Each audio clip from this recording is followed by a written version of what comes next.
Welcome back, everybody. This Week in America. Great to have you with us on the program. Website thisweekinamerica.us. Talking about the new book, An Adventure in 1914, the true story of an American family's journey on the brink of World War I. The book is written by Christopher Kelly, a frequent guest on This Week in America. Christopher was born in Sacramento, California, earned a BA in philosophy from UC Berkeley back in 1981. Christopher worked for nearly 20 years in the television industry, mainly on the West Coast. Served as a director and partner in local TV stations in Seattle and Sacramento. He is the past chairman of the Chyron Corporation. He's had a lifelong passion for military history. America Invades, how America has invaded or been military involved with nearly every country on earth, was co-authored with Stuart Laycock. That was his first book. Recently with us to talk about the book Italy Invades, and back with us on the program today to talk about An Adventure in 1914, the true story of an American family's journey on the brink of World War I. Christopher Kelly with us on the program. Chris, welcome back to the program. It's great to have you with us. Rick, great to be with you today. Always look forward to this, and I mentioned your passion for military history, the Invades books that we talked about before, but this really isn't a military invasion book, is it? This is a story about a firsthand account of World War I, how it got started, and it's your great-grandfather. That's right. This is by far the most personal book that I've ever been involved with. And it's not really a military history. It certainly is not a history of World War I. It's a very personal story written originally by my great-grandfather. And what I've done is I've taken his text, something that he wrote 100 years ago that basically sat on a shelf in our family for collecting dust. And I have turned it into a book. I mean, what I did is I retraced his steps, went where he went, and took photography. I also wrote an introduction, wrote commentary, wrote an epilogue to give readers a context of what he was talking about. And so it's a very personal account of his experience on the verge of World War I. And he wrote this memoir back, you figure, 1914, 1915, somewhere in that time frame, and it sat for years. When was it when you decided, when you found the manuscript, a memoir of your great-grandfather, and you decided, boy, there's something here, I really would like to tell this story? Right. Yes, it was a gift given to me by my aunt, who had it, on her shelf. And again, it had just been kind of collecting dust. And she said, well, Chris, you like history. You might be interested in this. And I read it, and I found that it was really quite fascinating, because it was a period of time when the world really did change. I mean, that World War I and the summer of 1914 was this incredible, amazing time when so many aspects of the modern world kind of came into being in that summer with the tragic assassination at Sarajevo and the beginning of a world war that cost over 17 million lives. The book is called An Adventure in 1914. The website is very simple, anadventureinnineteen14.com. Go to our website, thisweekinamerica.us, and you can log on directly. Tell me a little bit about your great-grandfather. He was an attorney, and give me a little bit of background on him. If you read the book, you feel like you know him, and you feel like you're along with him on this trip over to Europe. Tell us a little bit about him. Sure. His name was Thomas Tileston Wells, and he was born in New York City. He ended up dying in New York City. He was a lawyer. He went to St. Mark's Academy in Massachusetts. He went to Le Rosey, an exclusive school in Switzerland as well. And then he attended Columbia University, and he graduated with a degree from Columbia Law. So he was a lawyer, a New York lawyer. And he's at the time of 1914, he's about 49 years old, and he's married, and he has two kids, a teenage son and a 11-year-old daughter, who's my grandmother actually. And they in 1914 were just taking a trip to see Europe, to do some hiking in Switzerland and in the Alps around Austria and so forth. And all of a sudden, of course, what they ended up is they stumbled upon World War I and the outbreak of the war. It's interesting because we feel like we're with them as they're on this ocean travel, and we've all heard about these the great days, the first class travel, the first class dining, that type of thing. That's exactly what your great grandfather went through. You describe it in the book, and they start off on this great summer vacation, and this was in June, and within a couple of months, the world had changed basically overnight. That's right. I mean, he left presumably from New York on the ocean liner, and at the time he left, it was in about mid-June or so of 1914. The time between the time that the ship left from the United States and arrived in Europe, that was the time on June 28th, 1914, that you had this double assassination in Sarajevo of the Archduke Ferdinand and his wife that were riding through in an open car in Sarajevo by this man Gavril Princip, who was part of a conspiracy and who was a Bosnian Serb, and it was that act of, you could say, terrorism that was the catalyst and the beginning of that set World War I in motion. But they had no idea before he left that anything like this was, of course, happening. And once they're there, they really don't know the scope of what's going on around them either, do they? I mean, you didn't have CNN at the time. You didn't get right. updates as to what's going on. And Sure. his wife is like, I don't think anything is going to happen. It's safe to travel. They go ahead and travel, and literally war breaks out. Yes, I mean, and they were traveling at first on a boat, and then by rail. And of course, you'd had the Wright brothers, and there was aviation, but there was certainly no commercial aviation. That was not an option for anybody. So railroads were the way that people got around mainly. And so he bought a ticket for his family on French railroad, a return ticket to leave from Paris, go explore around, and then come back. The problem is that with the outbreak of the war, all of the railroads were basically taken over by their respective governments. And certainly the French railroads were crammed with soldiers who were mobilizing to the front. And so his return ticket was, useless. I mean, so his way of, his way of getting back he had to adapt and change with that. And in the book, An Adventure in 1914, we get a sense of the impending war with the crowded trains, the military bands. It was almost sort of eerie as this was in the early stages just before the war actually happened. That's right. I mean, because there are a number of scenes where he sees men who are taking their leave of the people that they love in their life. I mean, saying goodbye to sweethearts, to wives, to mothers, etc. And so, I mean, it's a very kind of emotional thing that he's witnessing. Where many of these people, of course, have no idea, kind of how horrible the war that they're going to be engaged in will be. But nevertheless, there is this sense of doom and of course, enormous change in the air too. With us on This Week in America, Christopher Kelly. His new book is An Adventure in 1914. The book is available all across the country at all the outlets. Information and the book available at the website andadventureit1914.com. You can link on directly by going to our website, thisweekinamerica.us. And this is not like he's sort of an innocent spectator in in another part of Europe. The war is breaking out. He actually gets caught up in it, and talk about, I think traveling in Germany when he's stopped. They think he's a Russian spy, and he's told you and two others that are spies, we're going to execute you later today. That's right. Wow. He's actually it's actually Austria. It's in what today is Italy, but then was Austria. Okay. In a town called Riva del Garda.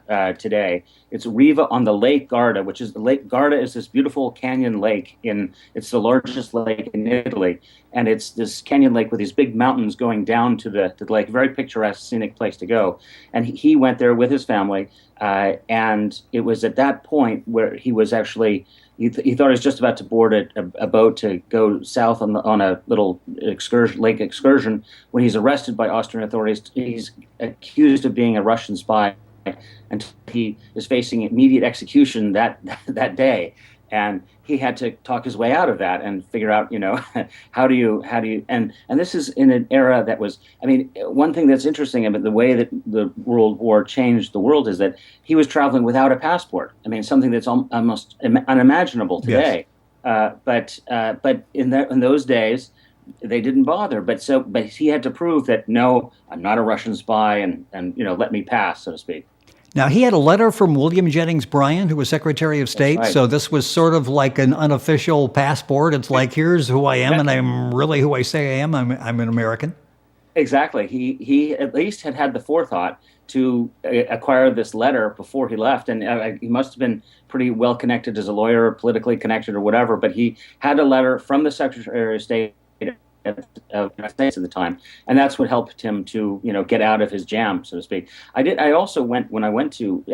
retrace his steps and went to places like Riva. And in Riva, he describes it as one of the most beautiful places in the world. And when he wrote that, I said to myself that I have to see this. I have to see what he was talking about and whether I agree with him. And I found out, and the pictures in the book show too, that I think he was right. I mean, that he did go to it was a beautiful place. But what he didn't realize was that it wasn't just a beautiful tourist spot, but it was also a fortification, an Austrian fortification that was built into the caves of these sloping areas going down to the lake, because the Austrians were worried about that the lake itself was divided into two. I mean, there was an Italian part of the lake and then the Austrian part, and the Austrians were worried about fighting going on, which of course ultimately did happen in the war. With the memoir, with the words of your great grandfather, with your notes as well in there, with the maps and the pictures, you almost feel like you're there, that you're part of history. And he faced several difficulties as he was there. He faced the difficulty of trying to get back, as the U.S. government tries desperately to rescue these people.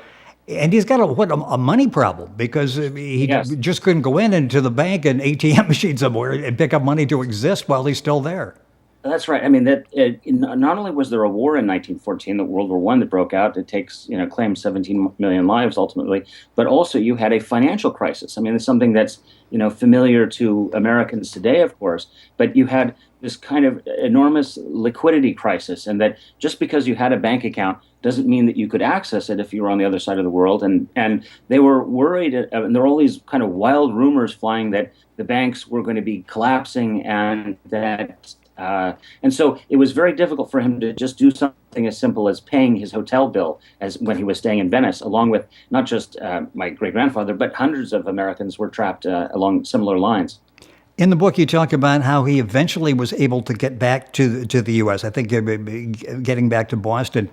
Right. It changed his life. He came back and he became a fierce advocate for Serbian Relief. Talk about that. That's right. How it changed his life and the different perspective he had when he got back to the U.S. Yes. Well, I think the thing is that in 1914, America stayed neutral, of course, in the war. It wasn't later until 1917 that Woodrow Wilson we did get involved with the Allies in the war. So we were neutral for a long time. And most Americans felt that neutrality was the way to go. But Wells, I think, was changed by his experience, and he became something other than completely neutral. I mean, that he had this experience with the Austrians, and he became very sympathetic to the Serbians. And the Serbs were invaded in 1914 by the Austrians after this assassination, and that was really the kind of the opening act of the war was, I mean, a much larger state, Austria-Hungary, crushing Serbia.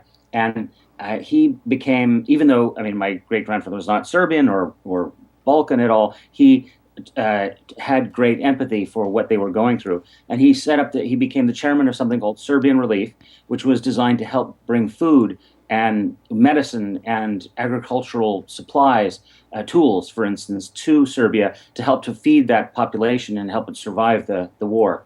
One thing that's interesting is you're reading the book, and the book is An Adventure in 1914, and you point out how one day can change history. Now, obviously, there are issues that build up to that one day. Maybe in some cases missed signals, but we've got 9/11. We've got, of course, Pearl Harbor Day, December 7th.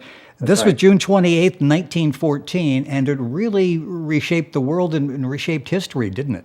That's right. I mean, I talk that the world can change in a single day, and I mean, 9/11, December 7th, just as you mentioned, and then it didn't change exactly just on June 28th because that was the date of the assassination. But it took the summer for the world to collide in what I call this kind of the greatest train wreck in human history. Maybe was the start of World War One.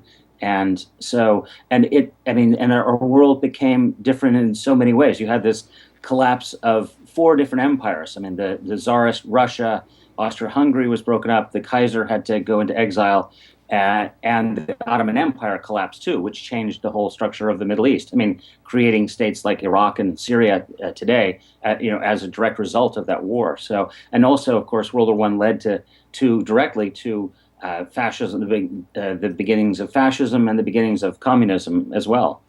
Couple minutes left in the program. Christopher Kelly, our guest in the program, author, historian. I'm going to ask you from a historical standpoint, do you see any similarities between what was leading up to the situation in 1914 and where we are now? As a historian, can you go back and look and sense we better be aware of history because it could, in this case, repeat itself somehow? That's right. I mean, it's a frightening, somewhat alarming thing that there are a lot of parallels between today, what's going on in the world, and 1914. I mean, terrorism was an issue then. The assassination of the Archduke was an act of terrorism.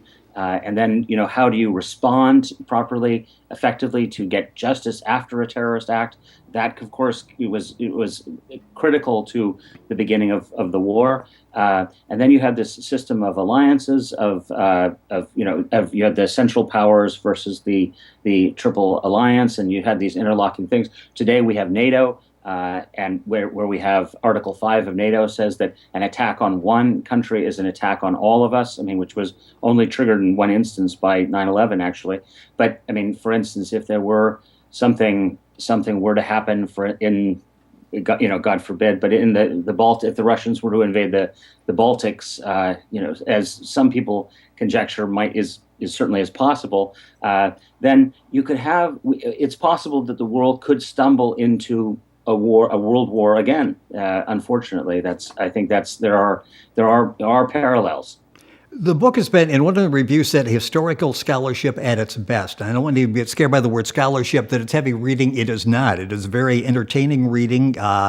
You really feel like you were there during the adventure, the time back in 1914. I'm going to take a minute or so here at the end, Chris. Talk about how important, how much fun this was for you. You actually got to read, and you got to basically relive it by going back and retracing the steps last year. What's this experience been like for you?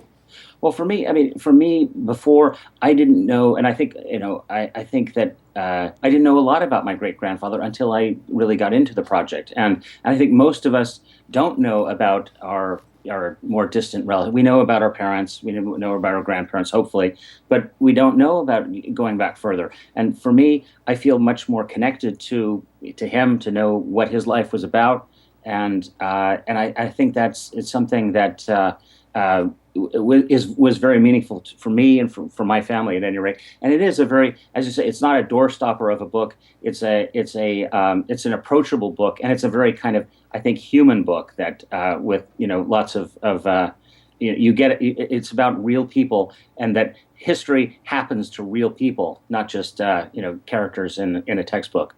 It's the memoir of Thomas Tileston Wells. He is the great-grandfather of our guest and the author of the book, Christopher Kelly, back with us on the program. The book is available all across the country. The website for the book is An Adventure in 1914. You can log on and get direct information on the website by going to our website, thisweekinamerica.us. Chris, it is always a pleasure to have you on the program. We do this maybe once a year when you've written a new book. What are you working on now? Something else you've got in the hopper? Well, I am actually working on another book with my co-author. We're working on a sequel to America Invades. America Invades was about how America is involved in almost every country on Earth, and Yes. we went through country by country.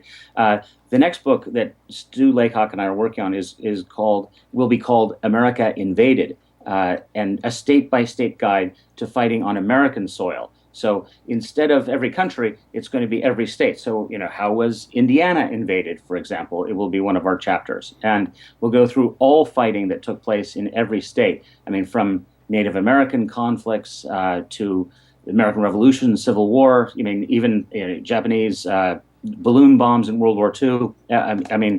We'll try to cover the gamut.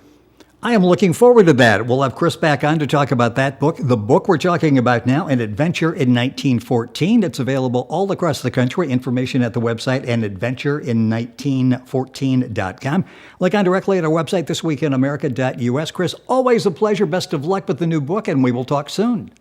Thanks very much, Rick. Pleasure. You're welcome. You're listening to This Week in America, website thisweekinamerica.us. We're back after these messages.